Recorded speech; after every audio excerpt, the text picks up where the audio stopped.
Well, hello there everyone, it's Diggs. I used to play Rise of Immortals before. You're probably wondering, oh, this is a new type of game. It's not an RTS, it's not an MMO, you know. I recently got into Rise of Immortals when Petroylgph announced it. And now of course I'm in Battle for Graxia. That's sort of the redeveloped version of Rise of Immortals. I did used to play Defense of the Ancients and things like that. I haven't got into Heroes of New Earth or League of Legends. I just didn't really get into those games because I was into other games at the time, and it just didn't interest me. But I was into Defense of the Ancients when I did used to play Warcraft 3 here and there. So this is kind of like a new chance. I'm a big fan of Petroylgph, big fan of their games, so I thought this is the best time to really get involved in a new type of game, and I think this presents the perfect chance. Well, at least Rise of Immortals did, and that was a good game. The user interface, people said it was quite sort of basic and very, I wouldn't say outdated, but it's just very, very basic. But Rise of Immortals Battle for Graxia, sort of the redeveloped version of Rise of Immortals, more or less updates that. It updates the UI. It's made the game a little bit, how should we say, fresher. It's much more smoother. So, I mean, attached to this, I'll be making little kill videos and just videos of gameplay so you can see. I'm going to be focusing on Lazarus, because that's sort of 1 out of 2. It was either Lazarus or Psychozen, the 2 Immortals that were free to play in the old Rise of Immortals. So that's the people who actually tested the game out or saw the game. Those were the 2 that would have been the highlight. So I'm going to try Lazarus because I've always played as Lazarus. So yeah, I mean, one of the main things that really irks me about Lazarus, he's meant to be a tank, but his defensive capabilities are useless. He does die pretty easily if you don't have the right, well, if you're not playing him right and you're not running away at the right times, or not, should I say, running away, tactically manoeuvring yourself, aka running away. He's a pretty easy guy to play. Basically, you're looking at the different skill sets. You've got your Q skill. I'm going to say in letters. Your Q skill is basically Oblivion Missile.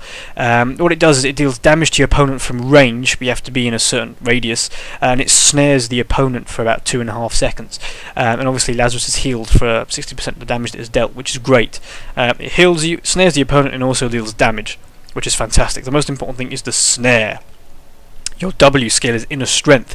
It increases the attack damage of nearby allies and also charges Lazarus' attacks into cleaving strikes. So basically it's cleaving to bit of splash damage to other units. Your E skill is Fate of Darkness. Basically what it does is a little AoE damage, and it does 16 magic damage every half a second for 3 seconds. And obviously Lazarus gets healed for half the damage dealt, which is actually great. I mean, what I usually do is I use those 2 skills in combination. I use Oblivion Missile to hit the opponent, heal me, snare, and then when I'm next to the opponent I use the E skill, and that does great damage. Because you've got 2.5 seconds snare, you've got to get to your opponent quickly in order to make the most out of your Fate of Darkness, aka your E skill. Elder Blood, this is basically when you're silenced or stunned, you know, things like that. This is the best skill to use. You just press R and it gets out of it and you get out of there, and you're also invulnerable for 4 seconds. So it's fantastic. It really is brilliant. And of course, because you're not taking any damage, all the other units around you gain aggro for it, which is basically brilliant because you can essentially tank and not get any damage. Fantastic. This skill now, Oblivion Shift. These kind of like a new dynamic to the game that Petroylgph have brought in. It's sort of like an elite skill. You can only use 1 of these per game, so you've got to be careful in how you use it. You use it too early on, you know, you'll probably regret it. After 1.5 seconds, Lazarus teleports to the targeted location, dealing 200 magical damage to all enemies in the area. And it can also silence them as well for 3 seconds. Now this will kill enemies, so you know you've got to make this count. You've really got to make this count. You've got to be, every single character you only get 1 of these. You've got to make that skill count. More about the game Battle for Graxia. Petroylgph, they're using this new notion of Graxia. For those of you who don't know, they've actually got a tabletop game that I also played as well when they released it. It was actually surprisingly fun to play. I wasn't really a fan of tabletop games when I decided to play that game, and actually it was really good. That game's called Guardians for Graxia now, or Guardian for Graxia. And that's available on Steam as well at a very, very cheap price. So if you're looking for a tabletop game, looking to try a game out like that, go head over to Steam, buy it. and also they've kind of stuck to that kind of Graxia theme by changing Rise of Immortals Battle for Graxia. So they're going for this whole Graxia thing, which I think is quite good. You're tying two games together, and actually it's very, very effective to keep the lore in together as well. So we'll see how this kind of plays out and see what kind of new Immortals that they do release. Another thing is Petroylgph is going to be looking to really push this game. This is their main game now at the moment, so you can see a lot more updates coming through for this game, and of course you can see how many Immortals they got. They've got loads of Immortals coming through. I mean, some of these have, well, actually all of these have been taken from the old one, but they've got some new ones in.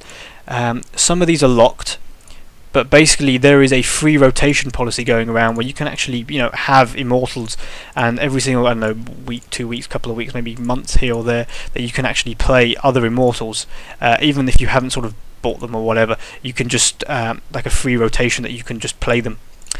So if you're looking to maybe even try out this game, it's free. It's a free-to-play game. It's on Steam at the moment. Type it in, Battle for Graxia. It's on Steam. Download it on Steam. That's the easiest thing to do. So what I'm going to do, attach this video, I'll make some new videos out. I'm probably going to play some little kill videos or some action videos where you can see how the game plays. I'm not exactly a professional at this, I don't get paid to play MOBA games, so you're going to have a little kills against me, you're going to have a lot of team play, just general gameplay so you can see what the game is about. I think that's the most important thing, is to really advertise this game, get more people playing.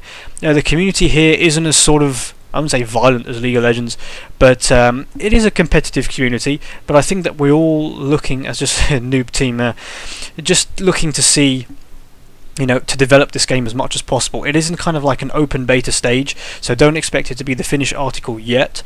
But Petroylgph are pumping a lot of resources into this game, trying to make it really, really good, and hopefully it will get there. You know, the game is much more smoother than Rise of Immortals was, but this Battle for Graxia is really taking up steam there. Sort of a lot of plaudits moving on from Rise of the Immortals, just simply because of the change and the effort that Petroylgph has brought in to actually really push the game.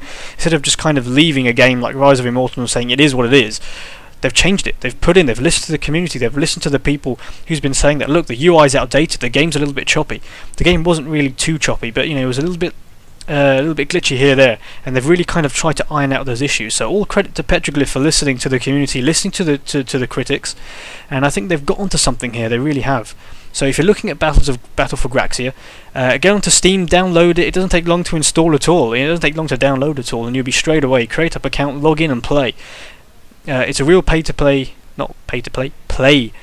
game. You know, you just go in there and you play it, and it's great. You know, you play for fun, play for competition, whatever. It's only the beta stages, open beta stages. Get on in there, start playing, and see how it goes. Hopefully I'll upload some videos, just generic gameplay videos, so that should be help you out and to see where the game's going, how the game has evolved from Rise of Immortals. If you check out other videos on the internet about Rise of Immortals, hopefully you'll be able to check out the new video that I'm going to release for Battles of Graxia, and check out just generally the gameplay of it and see how much better the game has got, because it definitely has. So hopefully you tune into my future videos on Battle for Graxia, and hopefully you enjoy it and you download it on Steam.